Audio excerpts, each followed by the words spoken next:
Hey guys, so just a little bit of a different video. So this one I'm actually going to be doing the Sunday side to putting down um, my analysis that I've done through my Friday and Saturday breakdown, and then essentially from there I take it and I put it onto here. So I'll just show you one for example last week.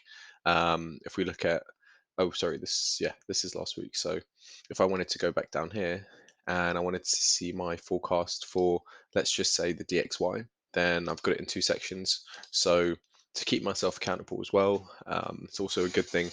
It isn't a non-negotiable because I think it's just something that, it has to be done. It's something that definitely helps me, and helps me improve. So I make my video from on YouTube, and then my YouTube videos on here as well, of me explaining it, so I can go back and reflect on it, watch it, and learn as well if I ever come out of flow. But then I've got my DXY.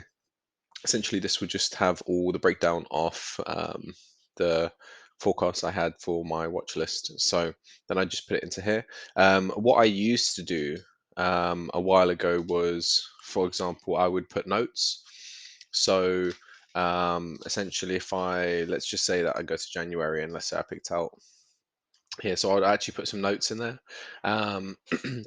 Essentially, over time, I think your analysis evolves, and it becomes easier. But it's more so for myself. Before I kind of did it um, more so for community-wise, just to kind of um, get some sort of pointers, and but that didn't really work out for me. So eventually over time, I kept on doing it for myself, and then yeah, just evolved into this. So essentially, this was last week. So what we're going to do now is I'm going to go into November, because we're just moving into that. Even though we are currently at the very end of the month, we are moving into November. So essentially, I would start with November the 1st now.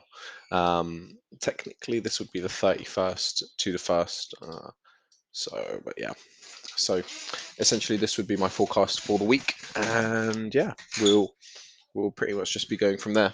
So first things first is I will go over and switch over to my charts, which is here, and on here I would basically have the DXY. So one thing that basically helps me a lot is that I can essentially just come on here now, because I've done my analysis and I'm happy with it, and I know what I'm looking for.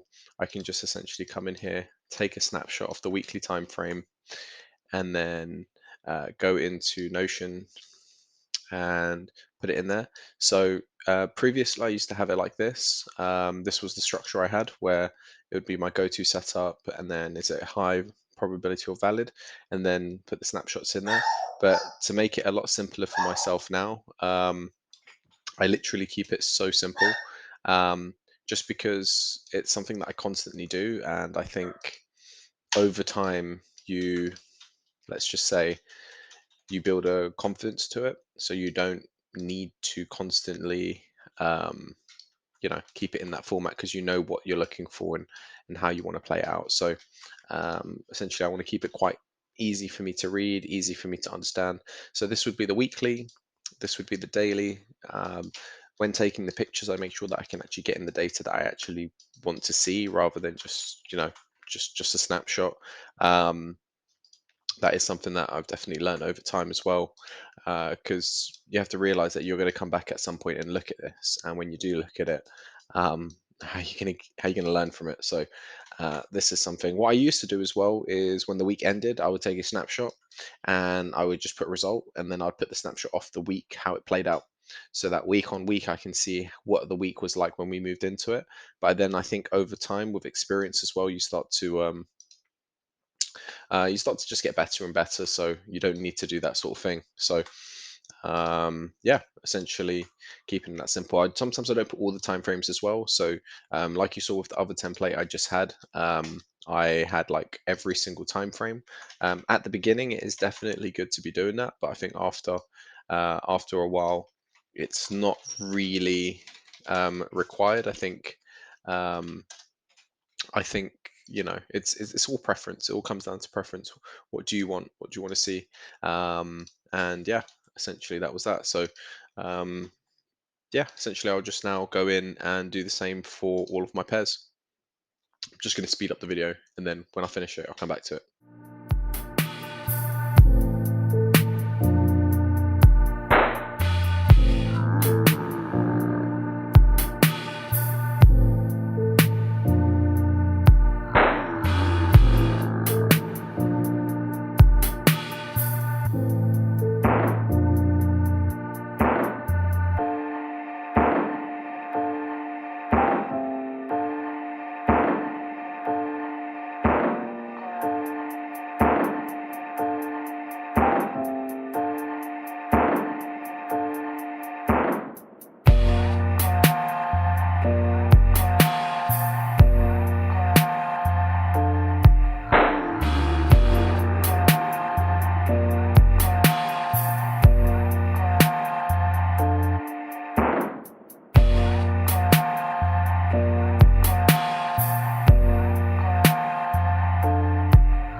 Okay, sick. So keeping it really simple, I've basically now just taken all of the data I did from my Saturday market breakdown. I kind of did my Sunday market breakdown as well. Um, I may probably do this one again just because I haven't really. I usually like to do it in 3 days, but just for the sake of it, tonight's going to be quite a busy night for me. So the reason why I did go ahead and just take the advantage of doing it now is because I had some time to do it now, and I can supplement that for tomorrow. However, I will probably still revisit it tomorrow. I guess that comes with a little bit of my own personal obsession, but I'll revisit it tomorrow, have a little look at it and stuff, and see how it goes. But at the moment, it's looking really nice. I really do like how the markets are shaping up, and yeah, this is essentially what it looks like. So I did customize the top. It's one of the cool features about Notion is you can have these cool banners. Um, and then yeah, just essentially just put in the print screens here, and that's basically my plan for next week. So one of the advantages of doing something like this is you are entering the week with a plan. You're entering the week with your charts already analyzed and prepped, and you did it. And because you did it, you know your mindset is so sharp compared to other people, because remember, you're making financial decisions at the end of the day. So you wouldn't go into um, you know let's say an Olympic game if you weren't fully warmed up. You wouldn't go into the game if you didn't prepare yourself for how to play the game and so forth. So essentially, it's all of those factors that come into play. And yeah, this is essentially it for the week. So I do really like a lot of these pairs. I think they're going to shape up really nice. Just got to be patient now and wait and see. And yeah, just a week ahead now. So thanks for watching, and we will catch up either tomorrow or next week.